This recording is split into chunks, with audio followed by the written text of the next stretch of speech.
Heritage మీదన ఎక్కడో కేరళలో పెనాల్టీ వేసినటువంటి అంశాన్ని ఆంధ్రలో ₹1,00,000 పెనాల్టీ అంటే లోకల్ సిటీ ఎడిషన్స్లో కూడా రాదు.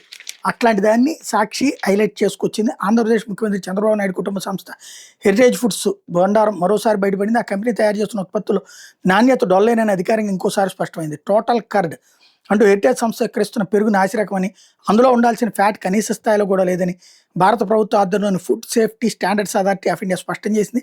కనీస ఫ్యాట్ కూడా లేని హెరిటేజ్ పెరుగు నాసిరకమైందని నిర్ధారిస్తూ సబ్ స్టాండర్డ్ అనే ముద్రేసింది. ఇలాంటి ఉత్పత్తులు విక్రయిస్తున్నందుకు ₹1,00,000 జరిమానా చెల్లించాలని హర్యానాలోనంట, కేరళ కాదు, హర్యానాలోని FSL ఏ డిప్యూటీ కమిషనర్ అడ్వకేటింగ్ అథారిటీ ఆదేశించడం విధిలేక హెరిటేజ్ సంస్థ జరిమానా చెల్లించింది. విషయాన్ని సెబీ నిబంధనల ప్రకారం స్టాక్ మార్కెట్ తెలియజేయాలి కానీ గత నెలలో హెరిటేజ్ సంస్థ స్వయంగా తెలియజేసింది.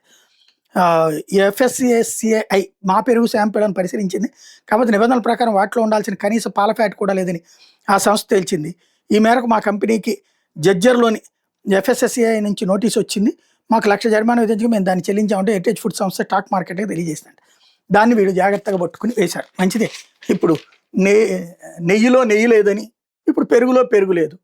ఇవే సబ్ స్టాండర్డ్స్ అనాలా, లేకపోతే కనుక ఇది కూడా దీన్ని చేశారనాలా, ఆర్గనైజ్డ్గా చేశారనాలా అంటే ఎవరికి కావాల్సింది వాళ్ళది.